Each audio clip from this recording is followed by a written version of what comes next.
All right, so if you haven't already, make sure you click on the daily participation and resubmit. In the text box will open up and type in the three most significant points. So gross domestic product, the total value of output within a country's borders. So that includes their territories, for instance, the United States, all 50 states, but only that. It does not include, for instance, if Ford has a factory in Mexico, it doesn't include that. So only within our borders. And there are two ways that the gross domestic product can be calculated. One of them is known as the income approach. And that's pretty self-explanatory. It adds together the values of everybody's incomes because that should be the value of productivity. So they add together everybody's wages, salaries, profits that are made from businesses in the private sector, and any other types of earnings that people can make, for instance, like rent collection. So all of that would be included in the income approach, and that's how you get to $21.4 trillion for the United States. Or the other way is known as the expenditure approach.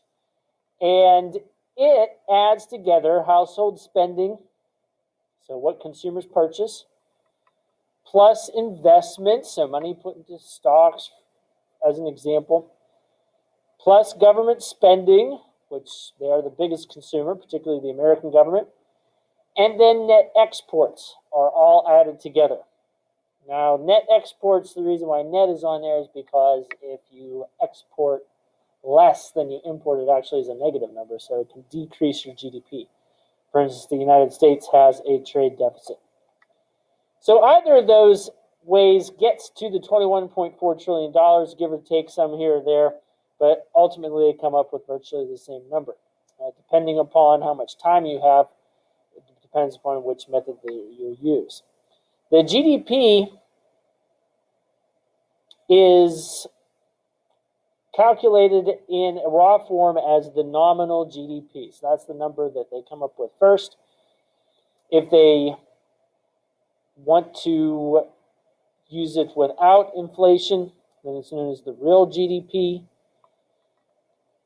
So that's the most basic number, but that doesn't really do us a lot of good using it because obviously we want to compare it from year to year. So we do adjust it for inflation, and when we do that, we take the nominal GDP and we compare it to other years, which gives us the GDP growth rate. So if we say we had a 4.3% growth rate last year, that's comparing to the previous year of GDP. And then another way to analyze it is to take into account how many people that a country has, and that is by dividing the GDP by the number of persons, which comes up with GDP per capita. But that's obviously misleading because obviously the wealth isn't distributed evenly amongst the people like that. But it does give you a good idea based on the number of people. For instance, China, they have the second highest GDP, but they also have 1.3 billion people. So that's going to give them a lower per capita GDP amount than some other countries. And then one other thing that you might look at for the health of a country is its debt. And so another number that's often used is debt to GDP ratio. In other words, how many dollars of debt we have for every dollar of GDP.